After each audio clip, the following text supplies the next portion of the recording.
Welcome to the Disrupt Now podcast. This is Natalie Viglione, your host, and this is Season 2, Unlocking the Cosmic Mysteries Around New Earth Magic. My desire is to bring conversations that serve as cosmic medicine for all of the sacred souls that seek the revealing of the magic and mystery of the organic celestial energies. I powerfully step in as a sacred vessel for the Cosmic Mother, or as we can say, the divine feminine energy rising.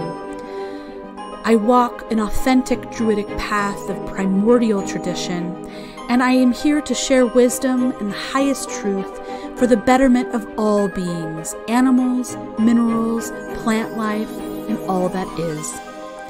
Please join me on this journey to explore and awaken the magic again. Today, I'm really excited to introduce you to Dr. Jack Schafer. And we have 2 episodes with this guest. First of all, he's a doctor of Chinese medicine. He's a 22nd generation Taoist priest, and he is the co-founder of Parting Clouds Taoist Education. He's been a lifelong practitioner of Asian martial arts and has spent decades under the study and practice of Chinese medicine. We're going to talk about this self-healing capability that we all have. And then another episode, we're going to look at lower astral energies. We're going to dive into the topic of self-healing through cultivation of our chi, of our vital life force energy, in one episode, and then we're going to talk about these lower astral energies that many people don't like talking about, but it is essential to talk about because these are energies that have drained the life force out of our universe and individually out of our realm. And this is a conversation that's extremely important to have because we can't really be in environment like we are in and not talk about the truth that there's higher and lower, for lack of better terms, higher astral energies that are pulling up that evolution, and then there are lower astral energies that want to keep people in frequencies of fear. So we could literally say it's the love energy and the fear energy that are working, but in a very extreme way. So I'm very excited to talk to Dr. Jack Schafer, because these are kind of opposite ends of the spectrum in the conversation, but equally important to have. I hope that you love both of these episodes with Dr. Schafer, because these are topics that we need to bring more and more into the light so that they can be seen, heard, and known, even if they're topics that are a little more uncomfortable. Jack, welcome back for another episode. And this one, we're going to dive and meander into yet another journey. So I appreciate you being here again. Thank you. Thanks. I'm excited again, obviously. The first time was a blast. This time will be fun. Thanks for having me. Though, of course, we actually never left. It's just, we're still in the same section, guys, but, you're all catching up. That's why we're wearing the same clothes. Yeah, time travel. Exactly. And a little time travel. Yeah. Okay. So in the first one, we really unfolded around health and healing, Chinese medicine, Qigong, the magic of these simple. That's what the way I really look at it is like Taoism being a simple way to look at fixing complex things, that it can be as simple as slight movement and very specific intentional breath work. And I mean, it's things that we do every single day almost, yet don't really realize we're doing them, i.e. like breathing, of course. So we're going to go into a little bit of a different part of this same world, meaning health and healing and movement of energies. Yet in this realm, there's been so much focus on guardian angels or archangels and angels or guardians and benevolent beings and whatever. I mean, there's a billion words for that. But when you get into this conversation around the malevolent beings and that that is a possibility, that there are other forces here that we need to have understanding of and around. And this is why, talking to you, I think is really powerful, because you, in all of your studies through all of these decades, throughout all of your journeys into China and elsewhere, you've also seen the healing side from this entity side, for lack of a better, there's a billion names that we could say, but I'll just use that for ease of use. So you've been taken into those realms too. So, I can't imagine now. I guess it depends on what age you were, but when you were kind of taken into those depths, if we will, how did that open up an awareness within you that there's like this, I don't know, other side? I don't know how else to take it, because it had to have been very intriguing for you. Yeah. The Taoism has its own healing sort of rituals. We call Juyo, which is like incantations from the source, or we call Fuzhou, which are just basically talismans and incantations. And what they are is it's a medicine style that's used for treating illnesses or more serious problems related to feng shui or somebody's birth chart, or incompatibility of stars and deities, to like possessions or people being troubled by ghosts and demons or whatnot. And the Taoism, being a very old religion, has developed ways to notice these things, to understand them, and also come up with ways to deal with them through some sort of corrective measure or exorcistic measure or something like that. And that's something that I had read about and been really interested in for obvious reasons. It's a fascinating topic. It's a really interesting thing. Everybody has, and I think most people would say they've seen or felt or encountered that kind of thing. If you ask them in private, they would probably say they have. Publicly, they might keep it sort of quiet. I didn't think that it was something that I would probably ever get to learn. It's very difficult to learn. It takes a lot of, it's not something that you just kind of pick up a book and learn willy-nilly. It can be dangerous and can lead to a lot of problems. And I've seen it lead to problems in practitioners who weren't prepared to do it. And it also requires a certain kind of dedication to continued practice in order to maintain and sort of hold it all together, so to speak. But I never thought I would learn it. And then I was fortunate enough on a trip to China to be introduced to the person who would become my first teacher in this exorcistic lineage in southern China.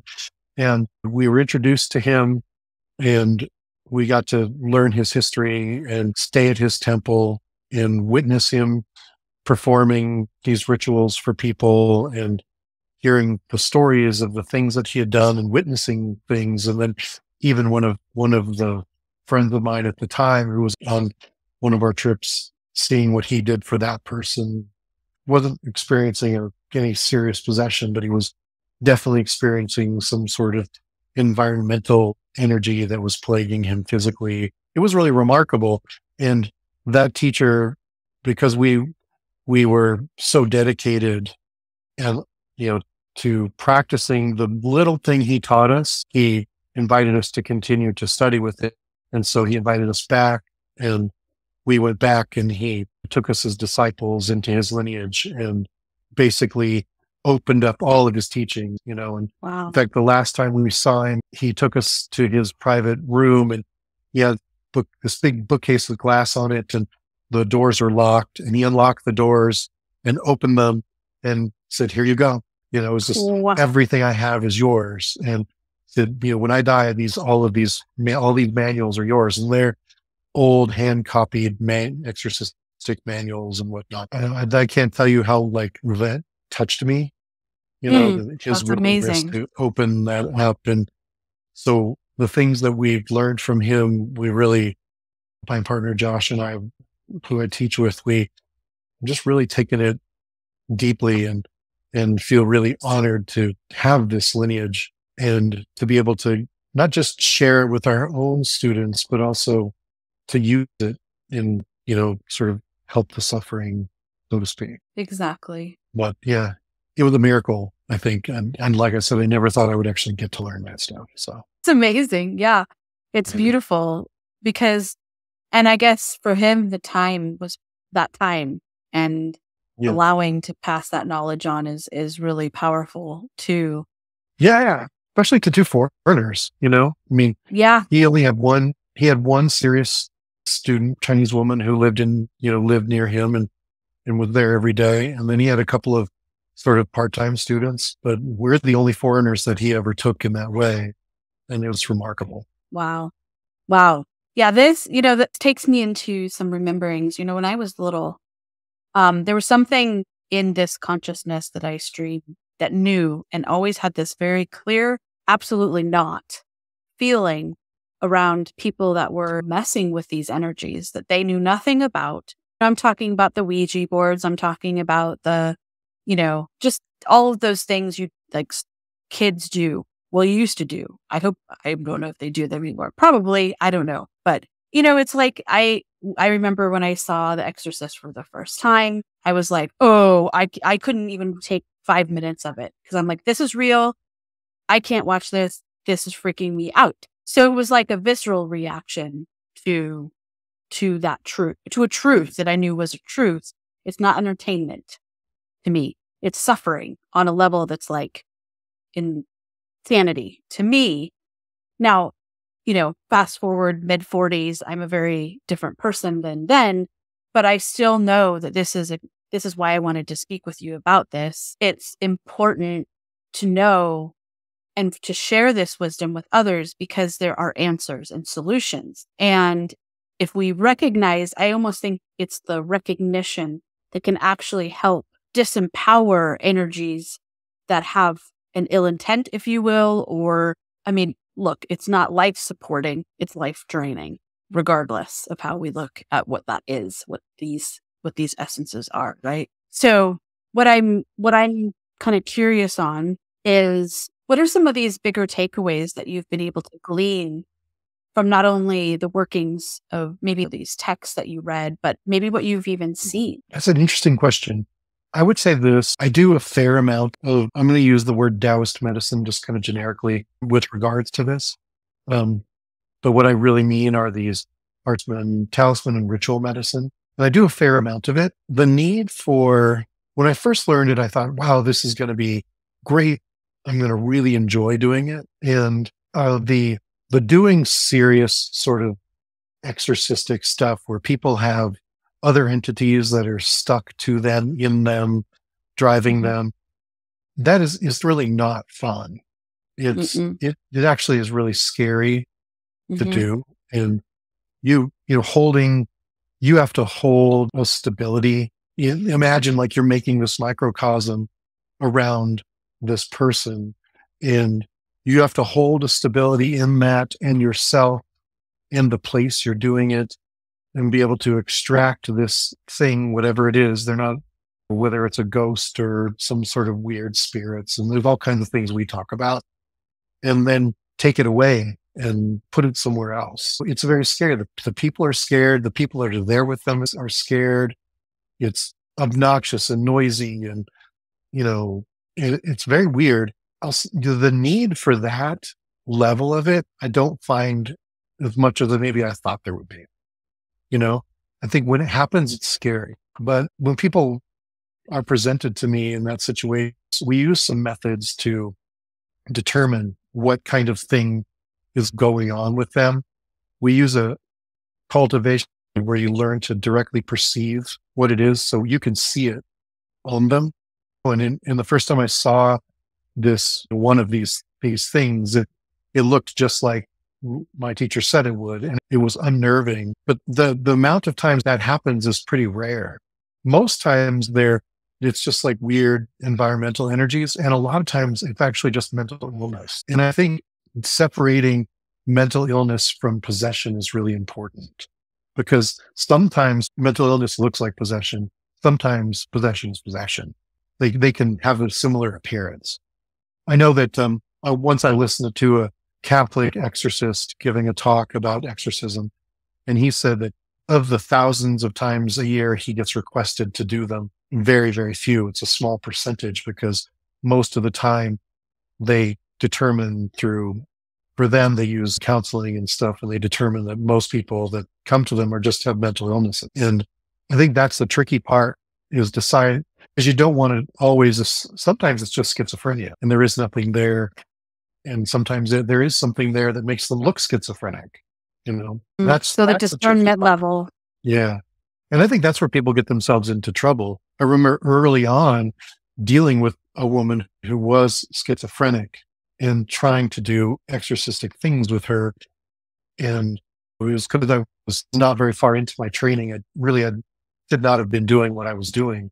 And it really just never went well. And she never made much progress. And at a certain point of talking to my teacher and my friend who I do this training with, we decided that that was wrong treatment. And she really needed to get treatment first. And then I've had times where my first thought is, I think this person might just have a mental illness. And I do the method of discernment of what they have. And you see the thing that's there. And we do the ritual and it's gone and they feel better and it never comes back, Right. Yeah. Yeah. And I think there's danger in being cavalier. Sure. Yeah, absolutely. And, the one thing about when we say schizophrenia or mental illness, what we're often dealing with is massive trauma of some kind. Agreed. And instead of like pushing them into a system that doesn't heal them, which is, let's be honest about that entire system that's been created around that. It's awful when, shamans,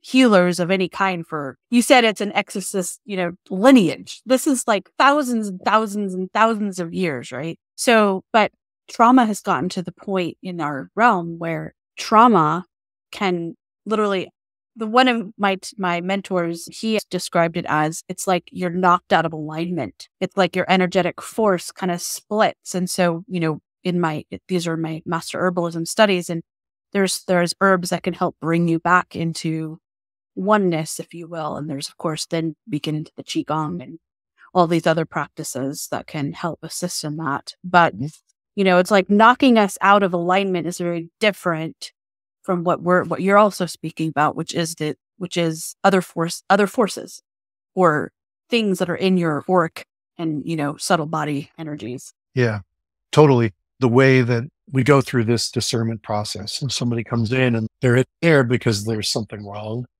And so we'll go through it and decide, okay, it's not some ghost or thing that's attacking them. It's not some environmental chi. Sometimes it is, like you said, a trauma. And that's a different fix. And so what we do is we look at those in alignment, lines of the words we use are like correcting somebody's stars. So they've got this. Yeah. So we use a term called Ming in Chinese, and it's a trajectory is the way my friend Olivia describes it. And people will often translate it as destiny, but it's not. It's kind of where karma, like the karma you're born with. So like my karma is I'm born looking this way in the town I was, to the parents I have, like those are things I can't help, but it's where that meets the choices that I make and how I choose to live my life. And then it creates this momentum, which is we call circumstantial trajectory. Like my life is now going this way based on my karma. It's the things that happen to us, because obviously it's not somebody's choice to mug or something. Exactly. And so those things also leave an effect on us. And that becomes then part of our circumstantial trajectory. And so that nudges us into a certain direction. That direction is going to be replete with illnesses, emotions, all kinds of things that some of them we can't even list until they show up.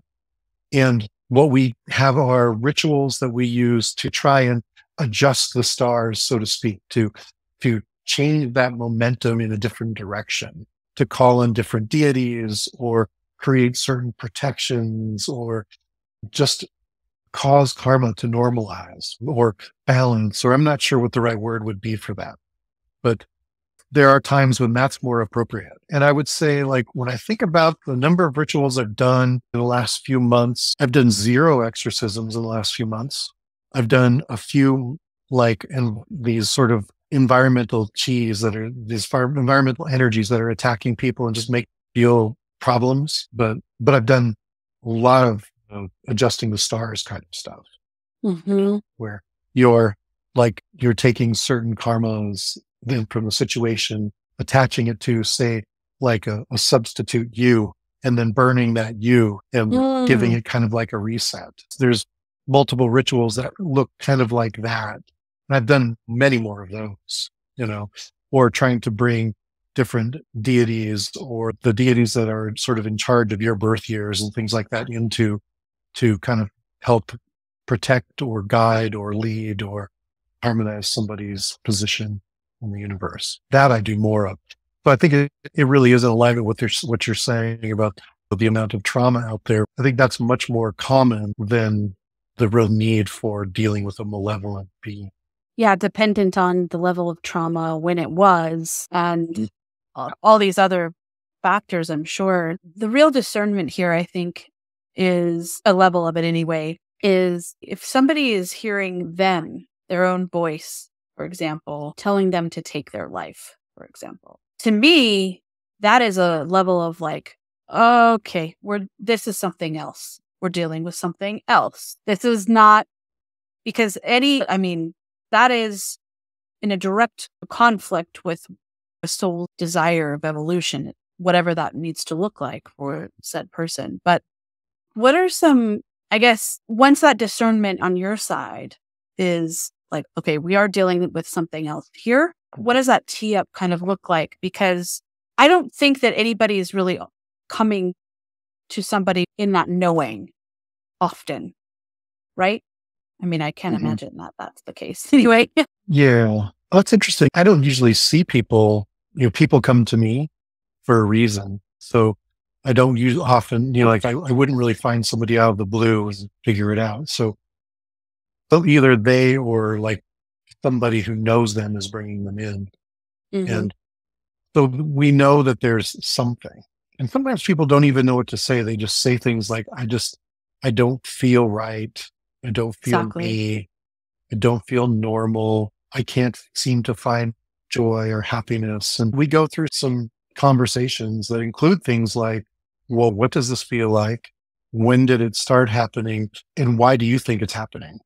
I think those are really important because people, they'll a lot of times tell you like, oh, it started when I got divorced. And ever since then, I haven't been able, that's probably not, that's not maybe necessarily trauma. Maybe it is, but it's a more identifiable thing. But sometimes people will say, I don't know, I've been this way since I was in an accident. Since then, I've been different, or I've been this way since I was my teens, or sometimes we can't even come up with a when or a why. People don't often have a why. And so one of the things I do there is practice something called Qimeng Dunjia. It's where we pull somebody's star chart at the moment that they ask the question. We mark that time. And that time is a portal to look into the Qimeng means the strange gate. It's like you have a chance to look into past the veil into this other world around what a person is. So we can make this chart based on them and this time. And then we interpret the chart, and the chart will have all kinds of wild information on it about this person and their particular problem, depending on when you do it. And that can a lot of times tell us what we can expect for a prognosis. It can tell us about other things that are going on that may be below the surface. It also tells us a lot about corrections. There's usually two schools of this. Some people will learn it and they'll just interpret it. And then our school, we learn it and then we learn how to correct it. And the corrections are usually ritually based. So they all doing rituals on behalf of the person, sometimes at our own altars, sometimes in the person's home. Sometimes we need to do it in certain areas of their home. Sometimes we need to rearrange parts of their home. And it's really weird. My one teacher, for example, we were talking and he was telling us a story. So I was on the phone with a client the other day who was having this particular problem. And I did their chart and it said that they need to take this really sharp object out of this part of their bedroom. And the guy kept saying, no, I don't have anything like that in there. And he's like, just go look. I know you have something like that because the chart says so. Turns out like he had a metal Eiffel Tower that had fallen behind his bed that had been there for a while. And he's like, you have to get rid of that thing. Just something really strange. Like, how would you know that? And it's through the interpreting that chart. And so I use that in scenarios too, where we'll look at that and it'll give us a lot of information about somebody and solutions. It's pretty neat. Mm-hmm. That's not even really exorcistic. It's just, clearing the field. Taoist magic. Yeah. Exactly. Yeah. It's incredible that you connected into that lineage. What that tells me is that this conversation around entities and things that need to be cleared, these should be things that we're learning, like when we're young. And this should just be part of everyday conversation. It should be as easy to talk about this as anything else, because I think that we'd be a whole hell of a lot healthier and there's be a lot more healing if that were the case. So I'm glad that you're here talking about it with me. Yeah, me too. Me too. I enjoy it. So let's talk about the teacher that took you guys in, and what were some of the, I don't know how much you want to always share about things like that, but what were some of the things that you guys found that kind of blew your minds, like blew the portals into other realms from you guys? Oh yeah. I mean, there's so many stories. I think one of the things that you kind of alluded to this earlier is that people almost toy with this stuff. And especially in the West, where it's like people want to be an exorcist. They want to mess with spiritual powers and stuff, but they do it in a way that makes you feel like they don't really believe in it. They don't really take it seriously, because if something was really dangerous, would you want to mess around with it? Would you? And I think when we got to his temple the very first time, we arrived in the middle of the night, and so we couldn't really see. It was just dark. And his temple is in this valley, and there was no moon. It was really dark. And we arrived and we're just led to this wing off the side of the temple where our rooms were. And so I had no idea what this place was like. So in the morning, we got up and went down to eat some breakfast and prepare for the morning rituals and stuff. And then I'm looking around the valley that his temple is in, and all I see are graveyards. There are graveyards over there and graveyards over there. And there's some farmers in the bottom of the valley. And then I come to find out that there's graveyards on both sides of the temple. And he's like, yeah, we have to have it in this kind of place. It has to be here. You don't build it in what we call a really yang energy place. It has to be in this area, because we have to put the things that we take away from people, these bad things, they go into the graves. His sincerity to build a temple and live in the midst of graveyards kind of blew me away. And so we watched him do multiple rituals for people. And I remember there was this one that he was doing. It was one of the first ones I saw him do. And we see him and he's stepping around and doing this kind of choreographed stepping, and he's chanting through his teeth, and it sounds angry. And this poor person is sitting in a chair, and he's burning things and throwing them and all these wild rituals. And then you see him, and he comes walking out of the room where he's doing this with his hands cupped like this and really angry looking. Like, I'm like, what is going on? And he walks over to this edge of this, where the temple grounds kind of ends, and there's this sort of drop off into a gully, and he takes and reaches his hands over, and he tosses his hand out like this, and he yells the word, "Huh," which means to seal, like we're sealing, getting a seal. And he just does that. Like 2 seconds later, all the birds in all the trees around the temple just flew off. And it was just the most bizarre thing. Like whatever they saw him toss out there freaked them out. And it wasn't just in front of him. It was all around behind us, everywhere. They just flew off in like a storm of birds just getting out of there. And I was like, this is crazy, And his sincerity in the way he practiced was really, I think, really touching. And it really made me realize, okay, if I'm going to do this, I really have to do it, Right. So I had to make a choice. Am I in or am I out? Yeah. That was one. I think another one is really interesting. I mean, in order to do Taoist ritual and Taoist medicine, you have to be Taoist, and you have to have certain ordinations and certain relationships with different deities and whatnot, because they assist you through these things. And we do a lot of cultivations, and one of them is we have to learn to cultivate yin energy when we speak of yin energy in this way, we're talking about it so that you can perceive these otherworldly things. You have a cultivation practice that you have to do in the middle of a graveyard, also really unnerving. You start to feel and perceive these things around you that are moving in and around you, and you can't be scared. You can't look at them.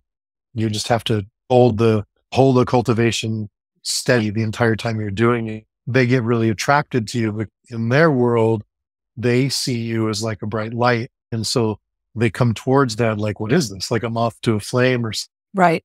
coming in and around you and stuff. And you can feel that. And it's very strange and experienced before. But also afterward, I felt much less scared of that kind of thing too.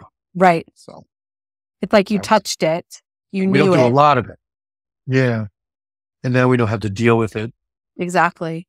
Yeah. I mean, the whole exorcism, like the true exorcism side, like you said, that is, I actually had someone tell me one time that after, it was a longer story, but basically after an ayahuasca ceremony, this person and this shaman that was leading that had a sexual relationship. So it was a very different dynamic.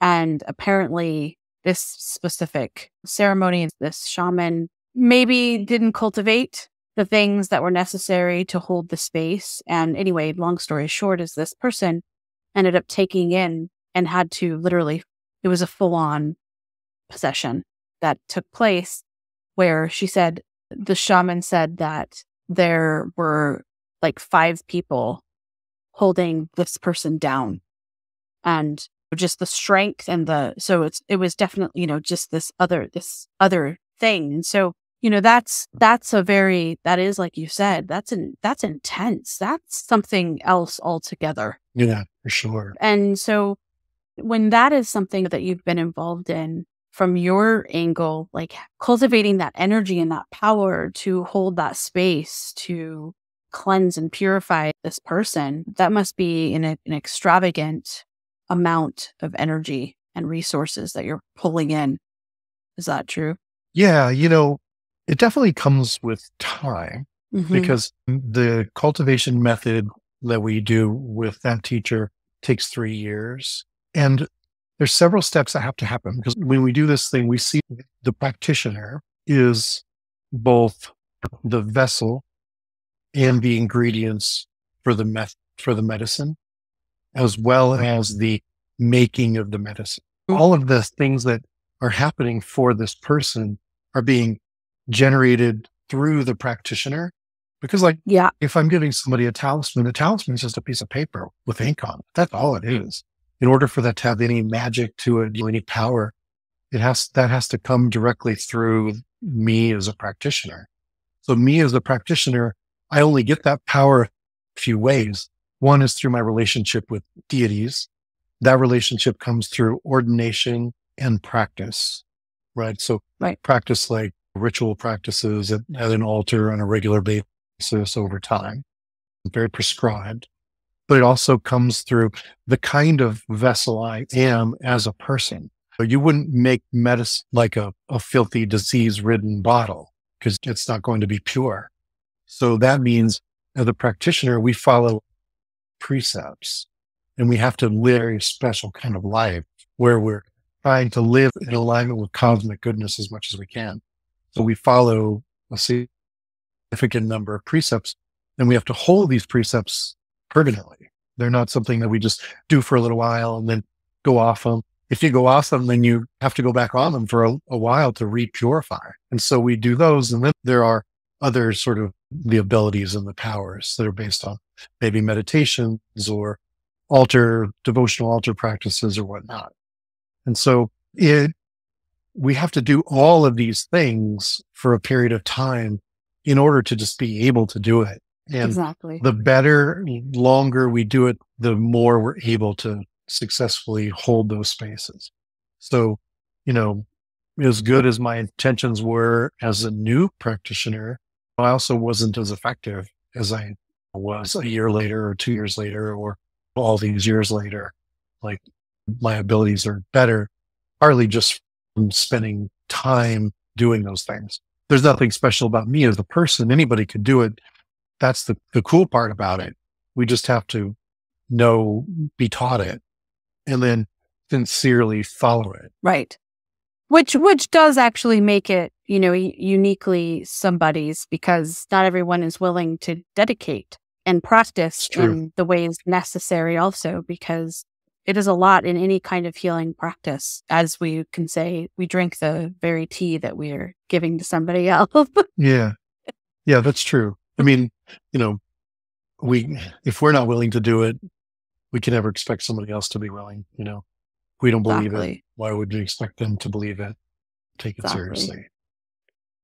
Well, this is fascinating, and I think opens just a whole new realm of how I would say is understanding our reality and looking at these other possibilities. So I think that knowing that there are people like you that have dedicated and actually have, and you know what, I would say you are very unique for the very thing that happened to you by having this lineage, working in this capacity of doing exorcisms and cleansings in that way, opening up that.